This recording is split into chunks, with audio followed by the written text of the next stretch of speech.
The center console. There ain't no way, man. Drugs were there. I did not put the narcotics there. I think I did get inside the car for like a quick minute. But any reason why your would be out? No. Defendant is guilty of the crime of forcible oral sodomy and guilty of the crime of in the first degree and guilty of the crime of battery.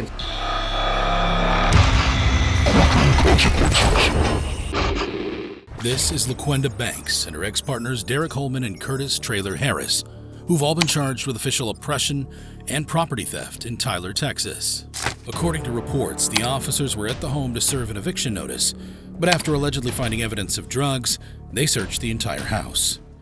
Oh, we got some cocaine. Oh. Yeah, everything here. But even before the drugs were found, something else caught Banks's eye. That shit. Please. Okay. Put him in my shirt. Hold on. Hey, Gamble.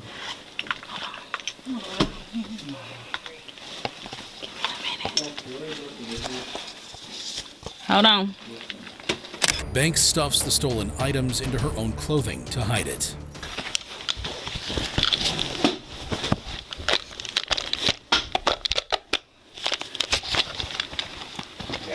Hold on. Give me a second. You got this bong. That's her purse. Look in it. Probably got some dope. It's in here.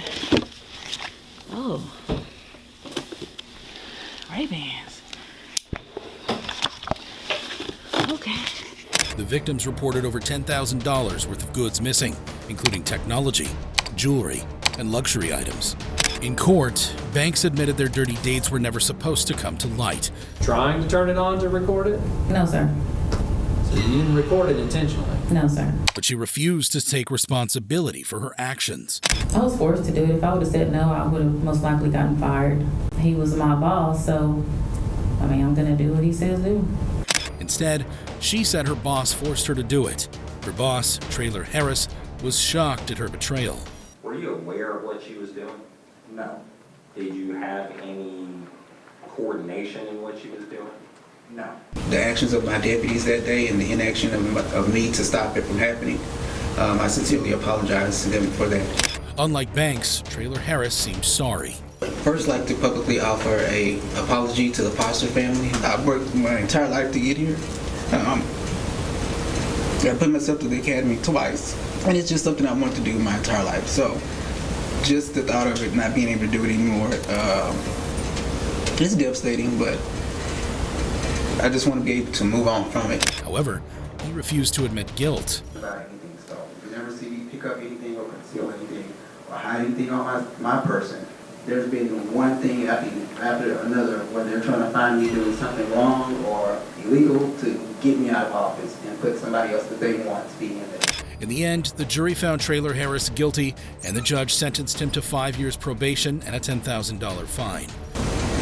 I'm sorry, it's really hard to think about starting over all again at 34. As for Banks, she was given 14 months probation.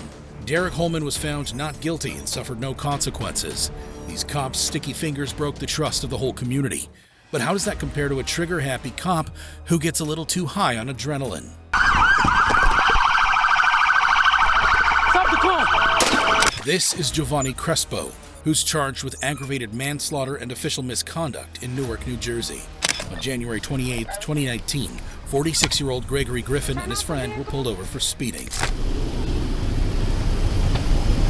Turn off the vehicle. Turn it off. Turn off the car.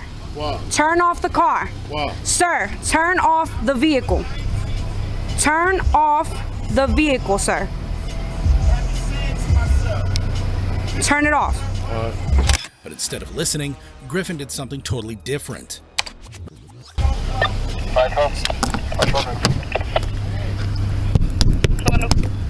Turn off the car and roll down the window. Open the door. As Griffin rolled down the window again, she saw what he was trying to hide under his thigh, and it made her blood run cold. I got a 646. Let me see your hands. Let me see your hands. Hands. Hands on the wheel. Let me see your hands. Let me see your hands.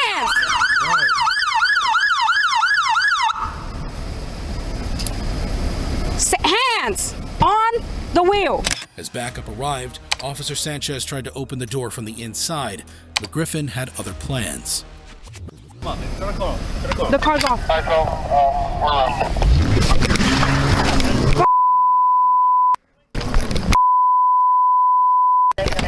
Be advised, the vehicle took off.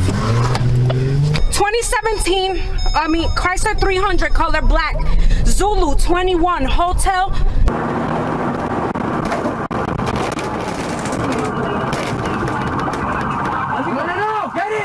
A simple traffic stop turned into a high-speed chase through the streets of Newark, and soon enough, Griffin had 5 cop cars giving chase. Relax, bro.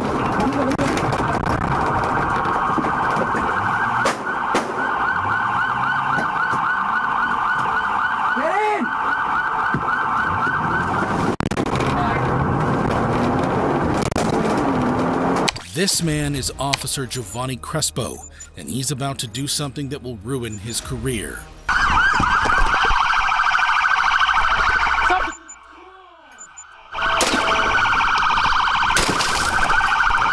Get down! Get out the car! Get out the car! Crespo shot into the car, instantly killing Griffin and injuring the passenger. Go get, put the guns down! Don't flag us, don't flag us! Get the I shot him in the head. Back up. Get the gun. Only then do the other officers realize what happened. I shot both of them. Stop. Get him. EMS. We need EMS rolling. Soon enough, more deputies and even the police captain come to investigate. The car's going down Pennsylvania. It was going way too fast. So you pulled it over as a 521? Pulled it over as a traffic stop. Okay. Just as a traffic stop. Just because he was going too fast. Okay. I got out, told him to turn off the car. Okay. He keeps telling me why do I need to turn off the car? So I'm like, turn off the car. Finally acts like he turns off the car, rolls up his window on me. So I start knocking on the window. He rolls the window down again. I see him fumbling with to change the gears, so I thought he's gonna drive off. And when I see him fumbling with the gears, the gun's tucked under his leg. So I see the handle. So I go over 646, I got a man with a gun. When the six shots fired, 599? 599. You're 599? You're chasing? Did you shoot? No, I didn't shoot. Who shot? Crespo shot. Crespo shot.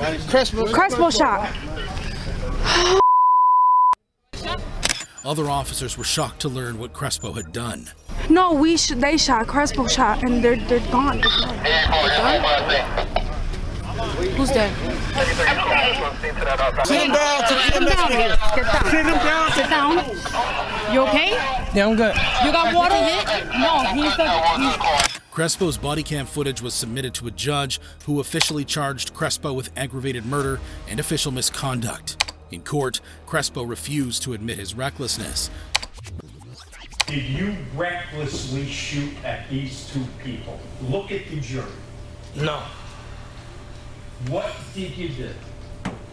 I stopped the threat.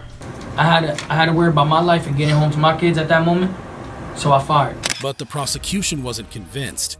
This officer's conduct that night was criminal. And neither was the jury. We find the defendant guilty. Family and friends of Jovanny Crespo cried and called out as he was led away by sheriff's officers.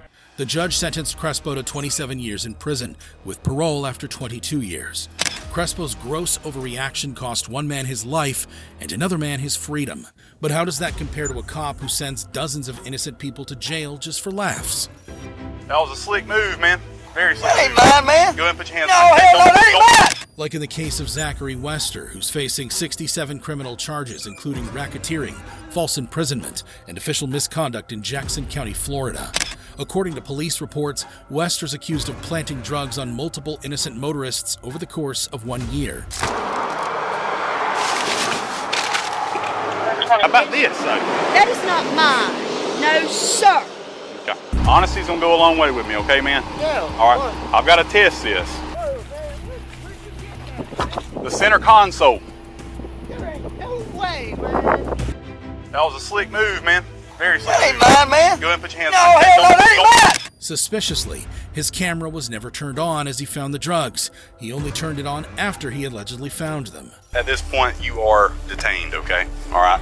When I was searching the vehicle on the side that you were seated in like a brown tie-up bag, that white little Excedrin bottle, okay?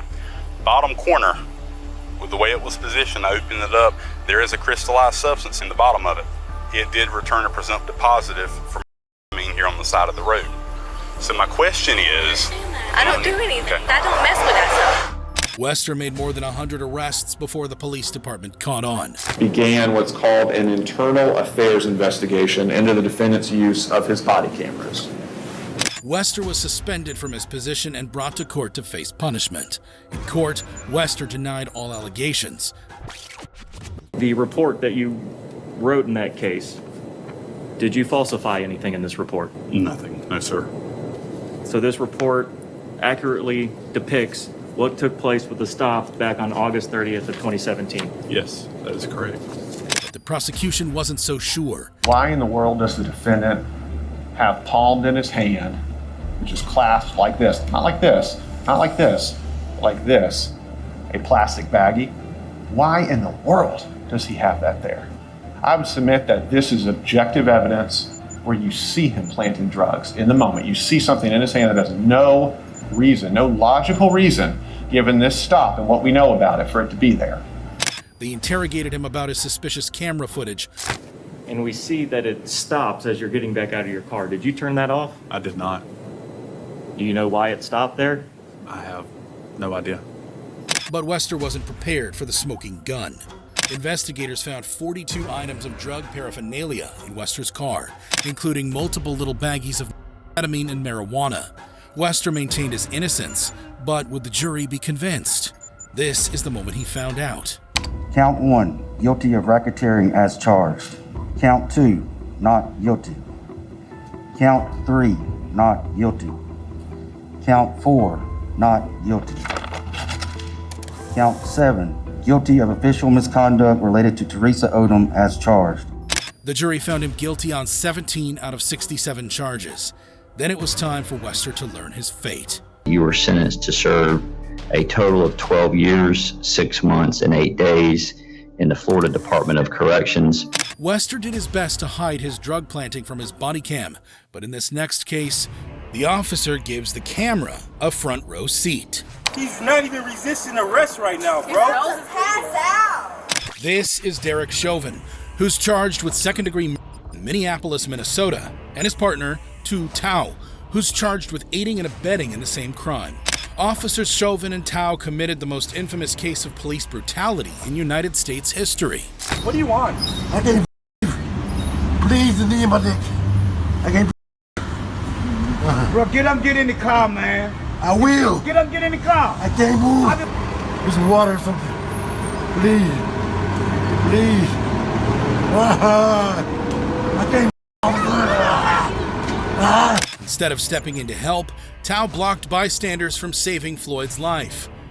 You really a firefighter? Yes, I am okay. from Minneapolis. Okay, bro, get on the sidewalk. You think that's okay? Check his pulse. He's not even resisting arrest right now, bro. Pass out. Unable to act, the crowd watched helplessly as Floyd was strangled to death on the street. During interrogation, Thao's lack of remorse was shocking. Get off him, get off his neck, look at him. Suggesting what? Check to on you? him. Yeah. Check on him? Did you do that? That was not my job. Okay, so no? No. Now in court, Thao and Chauvin still didn't show any remorse. On that day, I didn't intend on doing any malice or anything like that, or try to hurt anyone. That was never my intent. I did the best I thought I could. Obviously, the outcome didn't come out the way I wanted it. Hold on to the truth that I did not commit these crimes. My conscience is clear. I do want to give my condolences to the Floyd family. There's going to be some other information in the future that would be of interest, and I hope things will give you some some peace of mind. Thank you. This is the moment Chauvin learns the jury's decision. We, the jury, in the above entitled matter as to count 1, unintentional second-degree murder while committing a felony, find the defendant guilty.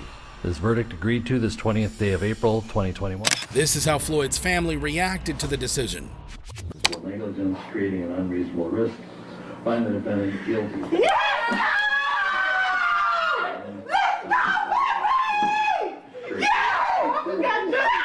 This is the moment Chauvin learned his fate. As sentenced for count 1, the court commits you to the custody of the Commissioner of Corrections for a period of 270 months. That's 270. That is a 10-year addition to the presumptive sentence of 150 months. Chauvin got a total of 22 and a half years in prison. As for Thao, the judge was disgusted at his lack of remorse. After 3 years of reflection, I was hoping for a little more remorse, regret, acknowledgement of some responsibility, and less preaching.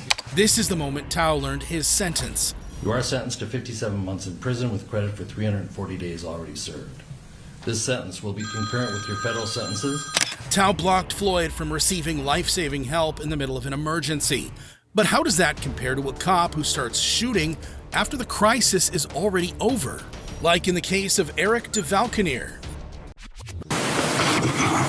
And as I acquired the front sight, I discharged around to his center mass. Who's facing charges of involuntary manslaughter and armed criminal action in Kansas City, Missouri.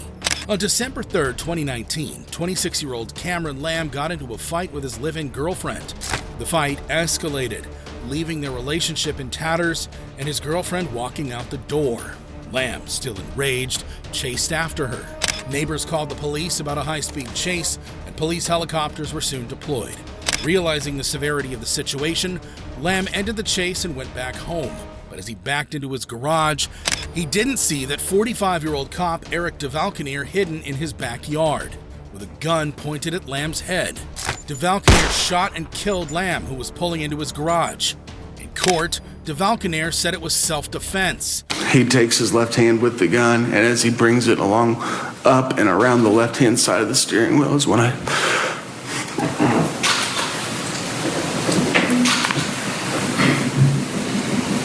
However, according to prosecution, Devalkenaere broke the law even before the shooting. You are now entering private property without a warrant, without probable cause, with your gun drawn. True? As all officers in my situation would have done. Still unapologetic, Devalkenaere was about to learn his sentence. As to count 1, in which defendant is charged with the Class C felony of involuntary manslaughter in the first degree, the court finds the defendant guilty of the lesser included offense of involuntary manslaughter. In the audience, Lamb's family was overcome with emotion. If the defendant chooses to file a motion for new trial, his deadline for doing so is extended 10 days.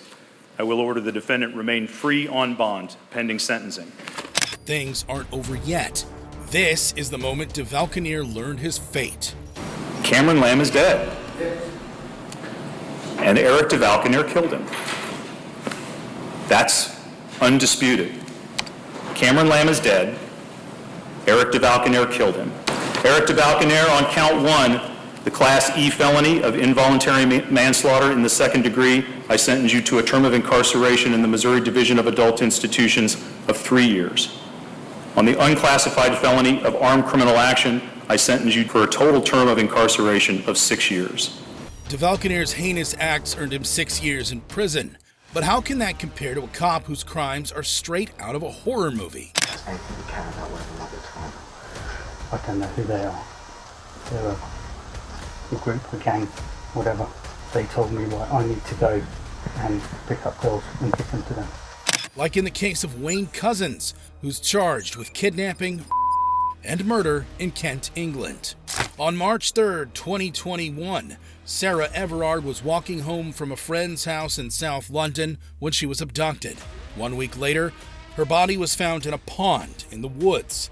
Using eyewitness testimony, police traced Everard's steps to her last known location. A passerby's dash cam caught Everard on the sidewalk talking to someone. Upon investigation, police found out it was one of their very own, Officer Wayne Couzens. And that's not all. According to reports, Couzens planned the attack for months, even renting a white car in preparation. After a 12-hour shift at the U.S. Embassy, Couzens went on the prowl. He found Everard walking alone and followed her until eventually stopping her. Couzens handcuffed her, forced her into the back of the car, and then drove her to a remote area where he assaulted her and strangled her. The next morning, he bought a cup of coffee like nothing happened. Days later, he returned to the scene of the crime. He brought gasoline and burned Everard's body inside of a fridge, thinking it would erase all DNA. Police later found Everard's remains dumped in a pond just 3 minutes away from Couzens' vacation home. When police confronted Couzens at his house, he denied all involvement. Would you like to, do you know where Sarah is? No. Right, okay. Do you know anything about what happened to her? I know that she went missing up in London somewhere, about a week ago or so, just from what I got on the news. Okay. Have you ever personally met her? No, not personally, man. Have you had any interactions with her at all? No, why would I have personal interactions with her? I'm sat in handcuffs and asking me what I know her, so you must have something to say that I know her. But then he came up with a very interesting story. Has anything you care about whether or not you're time? Okay, well, I am in financial, and I've been lent on by, I don't know who they are. They're a group, a gang, whatever, and they told me, right, I need to go and pick up girls and give them to them.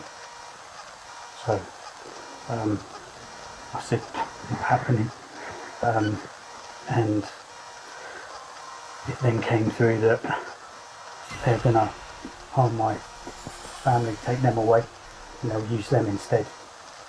At that point, I had no option to try and find somebody. He said an Eastern European gang had threatened him into kidnapping her. And at that point, I was flashed and pulled over. 3 guys got out, opened my door, opened that door, pushed me out against the front of the car, took the girl, drove off. That's it. They said, we'll be in touch. He said the whole reason the gang was after him was because of a dirty little secret. Tried to take over on one of their call girls and rip her off. So she's told them, and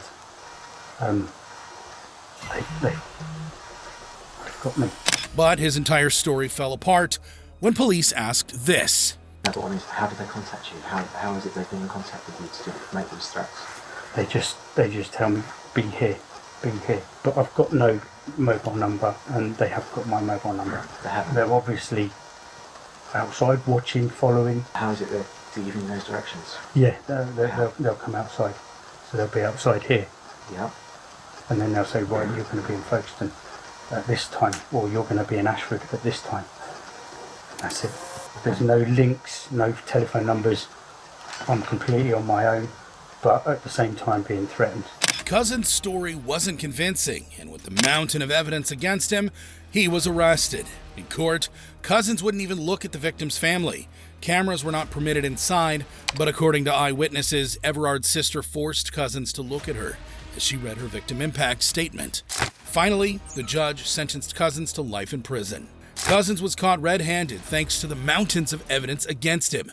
But what happens when there's precious little evidence to be found and a life sentence hanging in the balance? Did your pants come unzipped, unbuttoned, anything while you were standing right there? No. On the video, are we going to see? You shouldn't see her. I didn't see her. Okay. Are we going to see her pull her pants down? I didn't see her pull her pants down. Okay. Like in the case of Daniel Holtzclaw, who's charged with 13 counts of assault in Oklahoma City, Oklahoma. He's saying that you made her lift up her shirt, and when she lifted up her shirt, she exposed her. No. Now, make it quite clear, if you saw her, I don't care if she's flashing you. I did not see her. You did not see No, I did not see her. According to reports, Holtzclaw targeted African-American women with a criminal history and drug use because they would be less likely to report him. So she got inside the car. She got inside the car. Did you go get in the car and talk, or did you stand there with the door open and talk to her? I think I did get inside the car for like a quick minute. But any reason why you be out? No. Nothing? Did your pants come unzipped, unbuttoned, anything while you were standing right there? No. On the video, are we going to see her? Shouldn't see her. I didn't see her. Okay. Are we going to see her pull her pants down? I didn't see her pull her pants down. Okay. Are we going to see your out? Nope. Are we going to see your go in her mouth? No. Are we going to get any DNA to that? No. Let's switch up for a second. You had another girl, okay? You probably not necessarily going to remember the name, but her name is Terry Morris, okay? Black female. Supposedly you promised her a ride to the city rescue mission. Does this ring a bell? No. You did a traffic stop with her. She thought you ran her for warrants. Holtzclaw stuck with his story. It looked like he would go free until this. CSI is processing your car right now. Right. And when we stepped out, they found some pubic hairs. Holtzclaw was arrested based on loose DNA evidence and the victim's statements. But what happens when some victims admit they lied? But you lied on everything you said today. Yes or no? Yeah. He didn't stick his hand down your pants. He didn't touch your breasts. Why? I just felt bad for her, and I just wanted to know, like, she wasn't the only victim or anything. She wasn't the only victim to admit she was never assaulted. So this was good evidence?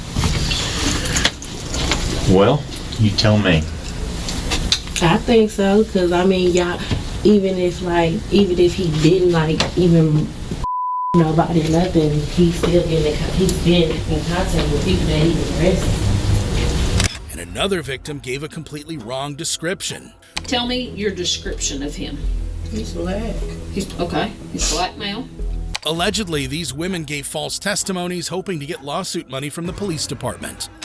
They lied on the stand, they lied to the jury, they're involved in civil lawsuits where they may collect millions. This is an injustice, and the public doesn't want to be bothered with it. Nevertheless, Holtzclaw was sent to trial, but he never expected prosecution to do this. Cameras captured the prosecution arriving at trial ahead of time, allegedly holding secret trials without Holtzclaw or his lawyers present. There were 2 full days where the secret hearing was going on, and my lawyer wasn't allowed to be there, let alone know about it. Also, the lead prosecutor in my trial, who lied, gets to weigh in on a response or have his input. How is this any way, shape, or form fair to me? As for the DNA, Holtzclaw claims it was planted. I thought that, they were setting me up. I thought something was tampering of evidence. I was like, are you serious? I didn't do anything nature with any of these women, so where is this evidence coming from? However, the jury thought otherwise. This is the moment Holtzclaw learns their decision. Defendant is guilty of the crime of forcible oral sodomy and guilty of the crime of in the first degree and guilty of the crime of battery and set punishment at 8 years. Defendant is guilty of the crime of procuring lewd exhibition and punishment is set at 5 years. Holtzclaw was sentenced to a total of 263 years in prison. With no witnesses to prove his innocence, Holtzclaw was sent away for 2 lifetimes. What happens when a cop commits a crime in front of an entire building full of witnesses? I can't see where his hands are going. And so at that point, I feel like you're going to kill me. And so I shoot 2 times. Like in the case of Amber Guyger, who's charged with murder in Dallas, Texas. It all started at 10 p.m. on September 6, 2018, when Guyger placed a dramatic 911 call. Dallas 911, this is Carla. Where's your emergency? Hi, this is an off-duty officer. I need EMS. I'm an off-duty officer. I thought it was in my apartment, and I shot a guy thinking it was my apartment. After finishing a 13-hour shift with the Dallas police, Guyger mistakenly entered the apartment of her neighbor, Botham Jean, who was eating ice cream on the couch. Thinking he was an intruder, Guyger fatally shot him. It was only after he died that she realized her fatal mistake. Hey, bud, they're coming, bud. I'm sorry, man. Oh, my God, I'm done. I didn't mean to. I didn't mean to. I'm so sorry. I'm gonna lose my job. No.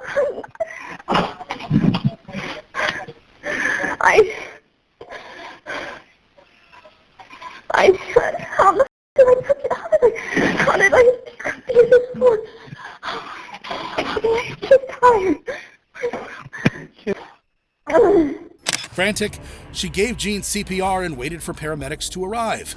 But it was too late. During interrogation, Guyger tells her side of events. And I put the key fob in the door, and I don't even have to turn it. It's like the door is already cracked or something, so I push it, and I hear some movement around in the apartment, and so I automatically draw my gun thinking somebody's in my apartment that doesn't belong there. I'm the only one that lives there. No one does. And so when I open it, I pull my gun. I still have my bags and everything. I pull my gun out, and I see a dark body, like a silhouette, just standing in the very back. It's dark inside. I can't see anything. And so I say, let me see your hands. The person keeps moving around. I can't see where his hands are going. And so at that point, I feel like, you're going to kill me. And so I shoot 2 times. Then I walk in, and I'm still at gunpoint. I still have my gun out. And it's at that point when I get to the middle, I guess, the counter top, I'm looking around, I'm like, okay, that's not my home. However, during court, prosecution tells a different story. Amber Guyger made a series of unreasonable errors and unreasonable decisions and unreasonable choices. She's got this really pretty decorative planter. It's big. It's tall. It's obvious. At least twice a day, you would think, for the last 2 months, Amber Guyger has walked past that decorative herb. And on this particular evening, it's not there because she's on the wrong floor. Doesn't register. The defense argued it was an honest mistake gone wrong. A young man has died untimely. A young woman's life is forever altered. What you will see and hear and experience is the perfect storm of innocent circumstances that all came together. That all came together in the right way or the wrong way at the wrong time that led to this tragedy. Other residents described what they heard that night. I heard a very loud, sort of metallic sound. It sounded like 2 parts to one noise, if that makes sense. My boyfriend could hear it through the phone as well. We both stopped for a second, and about 5 seconds later, it sounded like a commotion, like a man's voice and a woman's voice, some like yelling, and it sounded like running or slamming, something like that. It sounded like a gunshot, but I thought it might have been a car backfiring or something like that. So I didn't think it was a gunshot. Then Guyger herself took the stand. I want to go through a few things that happened at that door and in that room with you now, okay?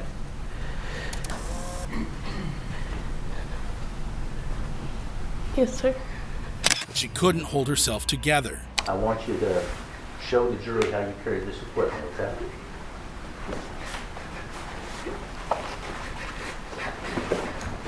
Your Honor, can you take a break? No, keep going. I want to tell you. Please retire. All right. Guyger admitted everything. You pulled that trigger. You intended to kill Mr. John. He was the threat, yes, sir. Will you answer my question? When you aimed and pulled the trigger at Mr. John, shooting him in center mass exactly where you are trained, you intended to kill Mr. John. I did. What happened next shocked the entire courtroom. I don't know if this is possible, but can I give her a hug, please? Please?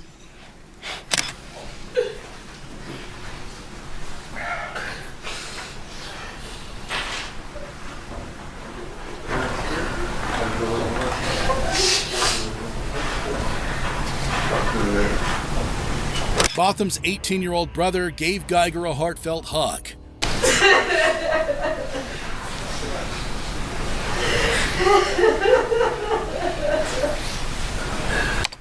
I forgive you. I personally want the best for you. And I wasn't gonna ever say this in front of my family or anyone, but I don't even want you to go to jail. I want the best for you. Because I know that's exactly what both of them would want you to do. But would the jury be as forgiving? We, the jury, find unanimously that the defendant did not cause the death of Botham Jean while under the immediate influence of sudden passion arising from an adequate cause, and assess the defendant's punishment at 10 years imprisonment in the Texas Department of Criminal Justice. Guyger will serve 10 years in prison. It seems like Guyger will regret that night for the rest of her life. But how does that compare to a cop who feels zero remorse? Have you ever shared any images of your with anyone? Yeah. Okay. And how many times would you say you've done that? A lot. Like in the case of Jaylen Fleer, who's facing 20 charges of misconduct with minors in San Diego, California. Married? How many kids? Oh yeah, married. Recently got married this last year in September. Okay. We have a kid due on the way in August. Fleer was accused of sending lewd pictures to minors via Snapchat. Fleer thought the interrogators had no hard evidence, but this is the moment he realizes they do. We're investigating allegations that were made that you were communicating with a younger female on Snapchat and potentially some material might have been shared. Did you ever share any videos of you having with anyone? With anyone? No. I've always had personal videos of me and my wife. That was it. And my ex actually had one, but... After that, Fleer cut the interview short. I'm uncomfortable with this. This is weird. So... Of course, you definitely have the ability to do that, and of course, you know this is completely voluntary. But the interrogators had another nasty surprise for him. This is a search warrant that was granted this afternoon by a judge. Okay. The warrant does allow us to grab some DNA swabs from you. Okay. As well as any mobile devices that might be in your possession or potentially in your locker. Do you have your personal phone with you here? I do have one. He consented to give DNA and a vehicle search, but he drew the line at his phone. You don't have my phone. I'd rather say no to that. No. I want a lawyer for this. Okay. He obviously had something to hide, and soon enough, deputies found out his dirty secret. He sent explicit messages to minors, even after learning their true ages, some as young as 12. In court, all his perverted messages were exposed. He tells multiple 12-year-old girls, "Do you have any younger friends who are interested in older men? I'll give you money to hook me up with them. The younger they are, the better." But Fleer's attorney begged for mercy for the sake of his unborn child. Mr. Fleer and his wife were expecting the birth of their first child. The child was going to come any day. And Mr. Fleer, without hesitation, said, "I'm ready to surrender." This is the moment Fleer learned his sentence. I have never seen a more despicable set of facts as I've seen in this case. Fleer was sentenced to 12 years in prison.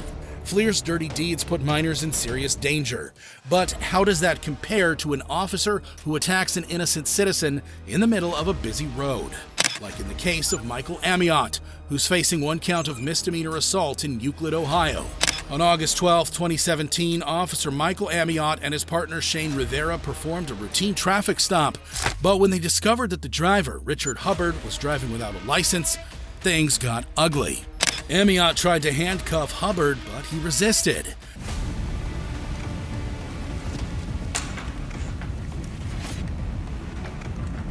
That pop was Hubbard getting tased, but things didn't end there.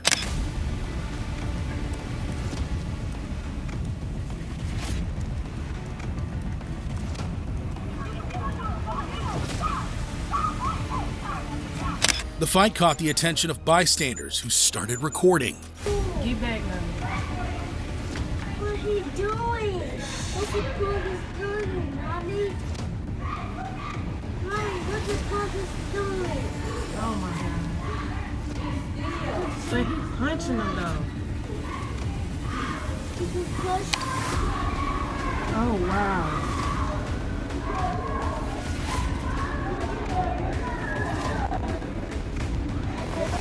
Hubbard was left with multiple head and neck injuries. In court, Amiott said his force was justified.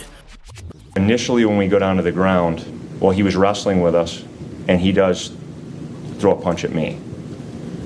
That was just shown. But if he's wrestling with us, we use strikes. But Hubbard denied ever hitting Amiott. I couldn't punch him. I know not to punch a police officer. I couldn't touch him. I couldn't grab him. As you can see, my hand was always like this. Importantly, Amiott admitted to hitting Hubbard even while he was complying. When I asked him to get out of the car, he started stepping out of the car. During the 3 flurries of punches that you threw, did he swing back at you one time? While I was throwing the punches, no. In return, Hubbard asked the jury for a favor. I'm ready to get it over it, actually, but just coming back in here just like bring up everything, you know, and just to see him over there, you know, see all that just coming back in this court, just like it just brings up everything, like we live in the moment. So, you know, I hope he gets the maximum sentences today, Your Honor. This was the moment Amiott learned the jury's decision. We, the jury, being duly impaneled and sworn, do hereby find the defendant Michael Amiott guilty of assault, a misdemeanor of the first degree. And this is his reaction to his final sentence. Police need to be able to control folk, no doubt about that. There must be control. But there's a limit to how that's done. The court at this time will impose a sentence of 90 days, require you to pay a fine of $1,000. Amiott was sentenced to 90 days in jail, but seconds later, the judge rescinded it. Suspend the sentence of 90 days, place you on non-reporting community control for a period of 1 year. In the end, Amiott was not sent to jail and was allowed to keep his job so long as he complied with close professional supervision for the next year. Thankfully, Amiott's victim walked away with his life. But what happens when a police officer shoots someone through their bedroom window? Put your hands up! Like in the case of Aaron Dean, who's charged with manslaughter in Fort Worth, Texas. On October 12, 2019, the neighbor of 29-year-old Tatiana Jefferson asked for a wellness check. Allen Avenue, what's going on there? Well, the front doors have been open since 10 o'clock, and I haven't seen anybody moving around. It's not normal for them to have both of the doors open this time of night. Jefferson was at home with her 8-year-old nephew and had left the door open to let smoke out after burning hamburgers. But when police got there, they assumed it was robbery.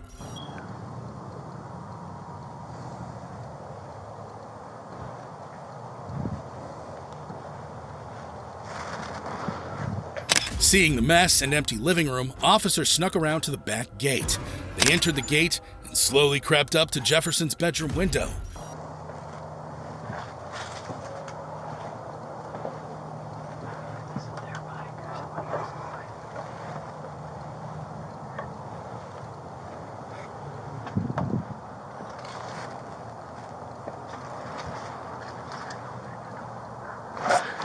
The moment he shined a light through the bedroom window, Officer Aaron Dean said he saw a gun. Put your hands up! Show me your hands! The bullet hit 29-year-old Tatiana Jefferson and killed her. In court, Dean explains what happened next. When my vision cleared, then I observed the person that we now know as Miss Jefferson. I heard her scream and saw her fall like this. And I knew that I'd shot that person. Still thinking it was a burglary, Dean rushed through the house.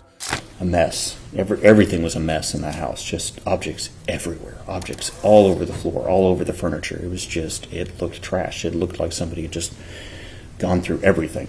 This is the moment he realized he made a huge mistake. And off to my right, I see a kid. Of course, we know it's Zion. And I'm thinking, who brings was a kid to a burglary. What is going on? Next on the stand was Jefferson's now 11-year-old nephew. We were just playing games, then we just heard the alarm going off, then we opened it, a whole bunch of smoke came out of the oven. And were you cooking these in the kitchen? Yes, sir. So what'd you do after all the smoke came from burning the hamburger? We opened up the screen door and let the smoke go out, and we was just putting paper and going like that so the alarms could stop. And when it was done, we went back playing our video games. After she told you she heard a noise, what did she do? She went to get her weapon out of her purse.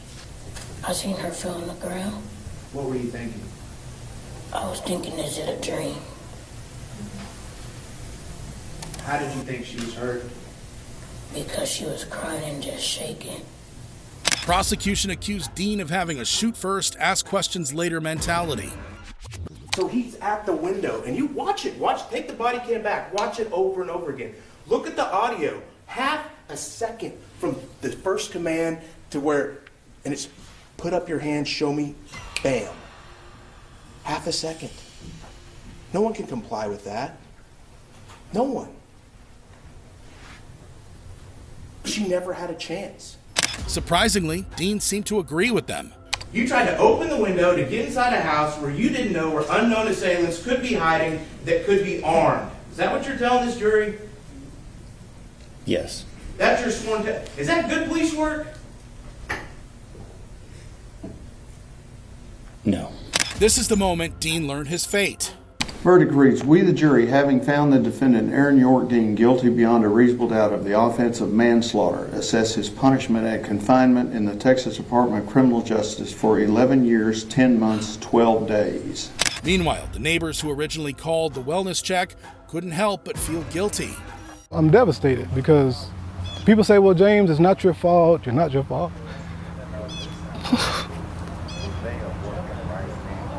But I made a call. Nobody expected a wellness check to end up so badly. But what happens when a cop shows up blackout drunk and fully armed? Well, I'm not going to let you drive. Yeah. Okay. Huh? Yeah. Yeah, what? What? I'm not going to let you drive. Can you call your wife? Seriously, Augie, can you call your wife? I can drive by. Like in the case of Officer Justin Augustine, who's charged with driving under the influence while on duty in Pequot, Ohio. On October 27, 2018, Officer Augustine was on duty when he got into a bad accident. When you total a vehicle, you got to go down for a drug and alcohol assessment. Everybody that wrecks a cruiser that totals it has to go down there. According to reports, Augustine was going about 20 miles per hour when he tried to open the door and take a piss out of the moving car. He swerved into a nearby semi-trailer, shattering his windshield and shaving off the passenger side doors.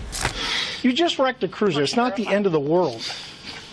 I know, it's not the end of the world. We can do this, Augie. If you just go down and take the test like we're asking you, if you do that, then we can at least get that cleared to where you can come back to work.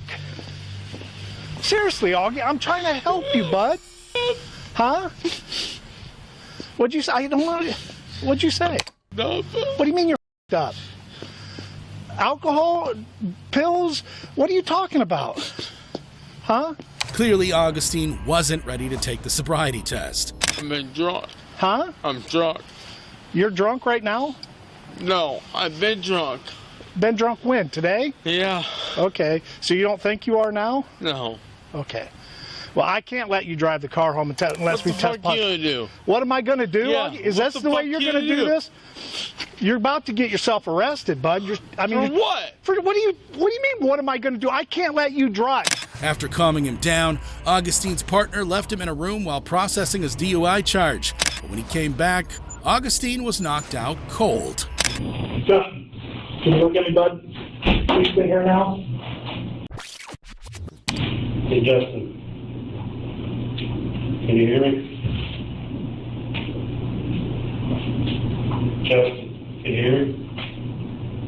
Jason. Can you hear me? You okay? After sobering up, Augustine resigned from his job. He was found guilty and sentenced to a $1,700 fine and 180 days in jail, with the possibility of suspending the jail time upon the completion of a weekend educational course. Thankfully, Augustine's partner was able to stand up to his coworker. What happens when the big bad criminal turns out to be the chief of police? He told me to turn around to get down on the floor. He made me take off all my clothes, and I was just at my school. Like in the case of Grant Hardin, who's charged with murder and assault in Gateway, Arkansas. In early 2017, 59-year-old James Appleton was found shot in his pickup truck on the side of the road. Unbeknownst to the killer, there was one single witness to the crime. Did you physically see him inside the car? Yes. Who was it? His name is Grant Hardin. Grant Matthew Hardin, the police chief. He was arrested and charged with his crimes. The entire town was shocked, but not as shocked as they would be when they put his DNA in the criminal database. Hardin's DNA matched the sample from a 1997 case. I went to the bathroom in the lounge, and when I opened the door, a guy was standing there with a gun. What exactly did he say to you? He told me to turn around to get down on the floor. He made me take off all my clothes, and I was just at my school. Okay, did you get a description? I just got an initial glance. He wouldn't let me look at him, and he said to be quiet. Elementary school teacher Amy Harrison reported that she was inside the teacher's lounge on a Sunday morning while a church service was held in the cafeteria. She thought she would never get justice, but now, 20 years later, the case was finally solved. Even for me, it was very tempting at the very beginning to just say, no, I don't want anybody to know what happened to me. But I went ahead and took the chance and believed that I didn't deserve that. In court, Hardin was charged with both crimes. To the murder victims' families, Hardin said, "I don't know how to say it, but I do want to say I'm sorry." He did not provide a motive. As for the case, he said, quote, "I hate my own life and I hope you're going to be okay. And I hope one day you can forgive me. I am so sorry." As for his sentence, Hardin received a total of 50 years in prison. Hardin couldn't get away with his crimes forever. But how does that compare to an officer who crashes into someone's car and then arrests their victim? Like in the case of Brian Parks, who's charged with assault and attempted tampering with records in Cleveland, Ohio. In October of 2021, Officer Brian Parks initiated a traffic stop on a vehicle that was speeding. In his report, Parks said the driver crashed into a police cruiser and then resisted arrest. However, body cam footage showed that Parks was the one who crashed into the driver. On top of that, Parks tased the driver twice, slammed him under the roof of the patrol car, and then slammed the door on his leg. Stop resisting! Stop resisting! My foot, man! Once his lies were exposed, Parks was brought to court to face punishment. The driver, Mario Garcia, had only one message for Parks. I forgive you. I'm telling you I forgive you, but I'm not going to forget this. However, Parks tried to defend himself. It was dark, it was cold, and he fled from the police. We were in a corner alley. I couldn't see anything. In tears, Parks begged for mercy. Your Honor, I beg you. I've never been in trouble. I'm not going to harm anybody. In the end, Parks was sentenced to 6 months in prison. Lying on a police report is one thing, but how can that compare to a police officer who lies on the witness stand to save his own skin? So I didn't know what the hell. A cop just really hit me in my face. Yeah. And then he repeatedly hit me in my... Can you check my pockets? Hey, sit down, just sit down, bro. Like in the case of Officer Jon Romer, who's charged with aggravated assault and perjury in Fort Worth, Texas. In November 2016, police were called to investigate a suspected trespasser at a local hospital. That's fine. I'm just trying to figure out what's he doing. There's 1,000 other people walking in this thing, man. Come on, dog. You can't tell me there's a lot of 1,000 other people not walking. You came up to me, though? Are you serious? You're not doing your job. You acting like a substitute teacher right now. Henry Newson said he was waiting on his mom and dad to come pick him up after a hospital visit. Okay, so are someone picking him up at the hospital?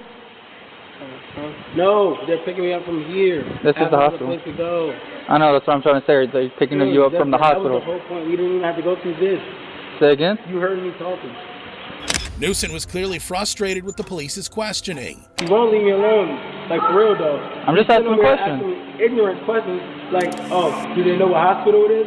All that took for me to say is, yes, my mother knows what hospital it is, and now he's going to say, no, I want you to tell me what hospital it is. No. Enter Officer Jon Romer, who was clearly ready for a fight. Here you go. What do you mean? I was just trying to be nice to you. No. Thank you. Hey, tell my father you touched me, dog. Bro,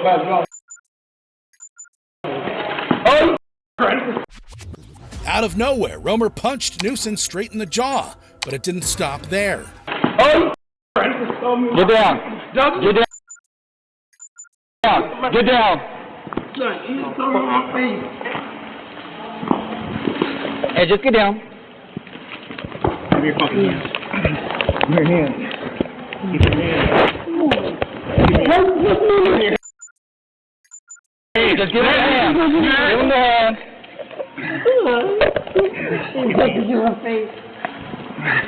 Yeah, cuffs. Yeah.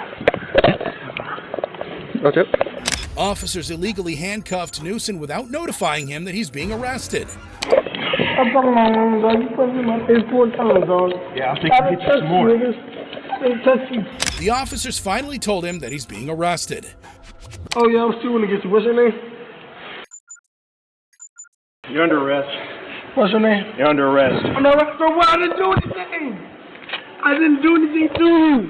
What are you doing, dog? Yeah, I know. I'm fixing to put another charge on you. I don't have any charges. I didn't You're do under anything. arrest for resisting. I did not resist from you. You punched me in my face. But if you thought the worst of the violence was over, think again. Because I didn't know what the hell. A cop just really hit me in my face. Yeah. And then he repeatedly Hey. hit me in my... You check my pockets? Hey, sit down, just sit down, bro. Sit down. Get back, bro. Even Romer's police officer friends couldn't let that slide. They took him away to be processed, but Newson was still irate about his treatment. Oh, for that, did I ever once put my hands on you? No, and everybody was standing there. We're going to get it. Everybody was standing there. I never put my hands on one of them. They took Newson to jail on charges of suspected criminal trespass and resisting arrest, but the charges were dismissed within months. However, Officer Jon Romer wasn't so lucky. Fort Worth officer Jon Romer is accused of telling a grand jury that he had let a man know that he was under arrest before he punched him in the face and took him down. In court, Romer insists that he did nothing wrong. He testified that he told Newson he was under arrest before the punch. But will the recording back up his claim? Listen again. Get off. Here you go. Get off the phone. Let's go. Here you go. Come on. Let's go. What do you mean? Let's go. I was just trying to be nice to you. No. Thank you. Hey, tell my father you touched me, dog. Bro, back off me. Oh, you fucking crazy. The recording proved that he just lied on the stand. In addition to assault, Romer was charged with aggravated perjury. And this is the moment he learned his fate. It is therefore the order, judgment, and decree of this court that the defendant, John Preston Romer Jr., is hereby sentenced to 5 years confinement in the Institutional Division of the Texas Department of Criminal Justice. Romer was stripped of his badge and sentenced to 5 years in prison for the assault.